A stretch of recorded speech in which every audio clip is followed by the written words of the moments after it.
Hi, I'm Tali, interior designer, mother of two. Welcome to my Chelsea loft.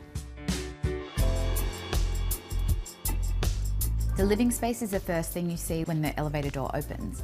We actually rent this space, we don't own it, which in some ways has presented challenges. In other ways, it actually allowed me to be more whimsical and less serious about my choices. This is a huge space, and so I didn't want to fill the entire space with furniture, but I wanted it to feel considered and full. It was this mix of trying to figure out how to pick the pieces that I wanted to invest in, then kind of filling the gaps with things that, you know, are maybe a bit more flexible. I can sell or I can give away when we're ready to move.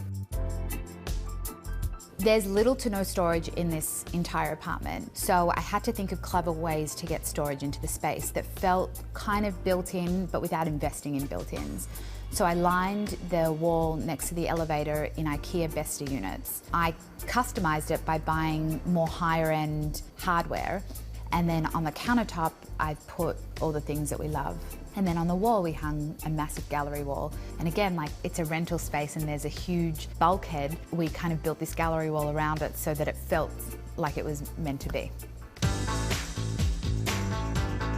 As you continue into the home, you'll see the wooden frame house that I designed and made when I had my first son. And it's basically a way for me to contain all the objects.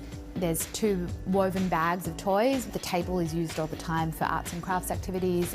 I purchased the Cactus on a bit of a whim, but it was quite genius when I brought it into the space. I was trying to figure out where to put it, and then I placed it next to the kids area, and it looked brilliant. And it's rubber, so the kids can actually interact with it, which makes me so happy because I definitely want to surround my kids with creativity and with colour and with shape.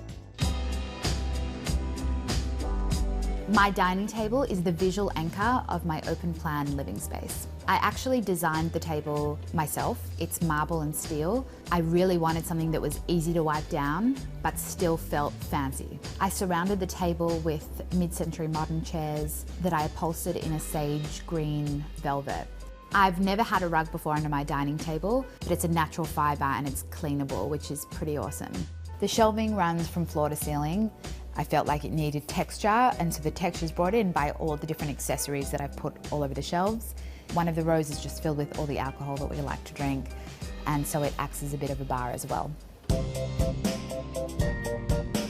The nursery is the smallest space of the whole house, but it is loaded with personality. I hung a canopy from the ceiling so that when you walked in, your eye travels up. I hand-painted murals all over the wall. You've got aeroplanes and trees and mountains. I used a gorgeous vintage chair that I've always had my eye on as my nursing chair, and I just wanted to make sure that each little piece that we had was considered whilst being somewhat practical and user-friendly.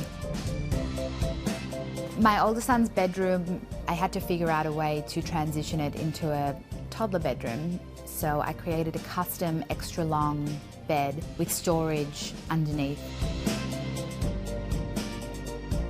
The trick with any kid's bedroom is to make sure that you feel like it's aesthetically pleasing. Using low to the ground storage, it's an easy place for your kid to help you clean up at the end of the night.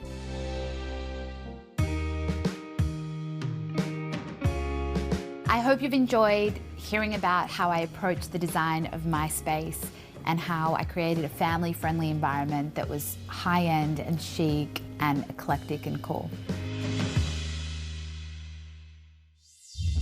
Thanks for watching. Like what you see on the show? Well, be sure to subscribe to our channel. We have so many more beautiful homes to share. It's all about love. Share these homes, you know?